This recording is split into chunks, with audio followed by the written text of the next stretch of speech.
This week we're talking about cam chain tensioners.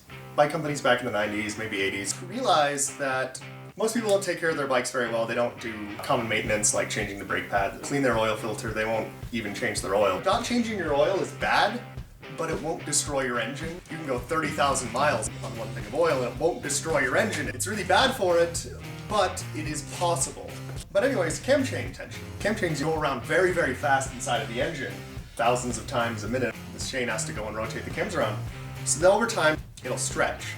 Even though metal doesn't really stretch that much, it does stretch to a certain extent. If your cam chain ever gets loose, which it will over a couple thousand miles. My only really good example is people who've been using this cam chain tensioner. One guy I know went 25,000 miles and has had to tension twice, 2 additional times. But the thing is that if you don't do this, what will happen is that your cams will get all dinged up because they'll be able to wobble slightly.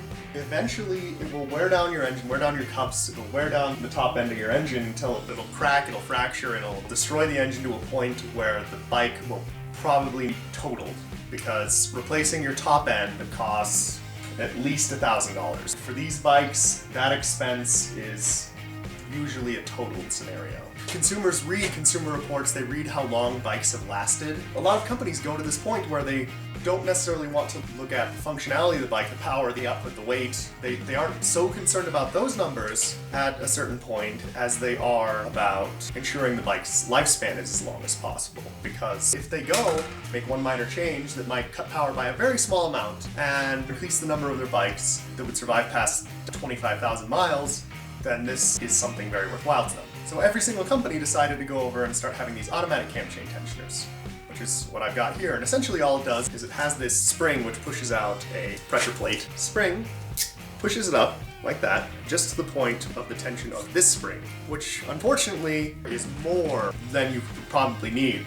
Going by Mark Krieger's words, which are on his website, he says that the ideal cam chain tension is just tight enough to prevent any bounce, so the chain is completely taut, but just short of that, just so that it has a little bit of play, and that is the ideal cam chain tension.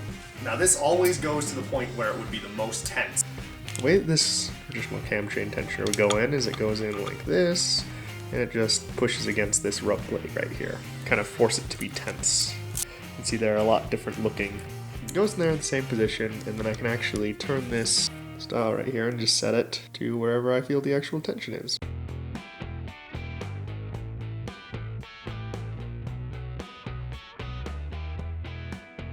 When putting on the Krieger cam chain tensioner, what you can do to kind of get an idea is if you take off this part right, when it's on your engine, you take out the center bolt first, then take off these two and pull it out.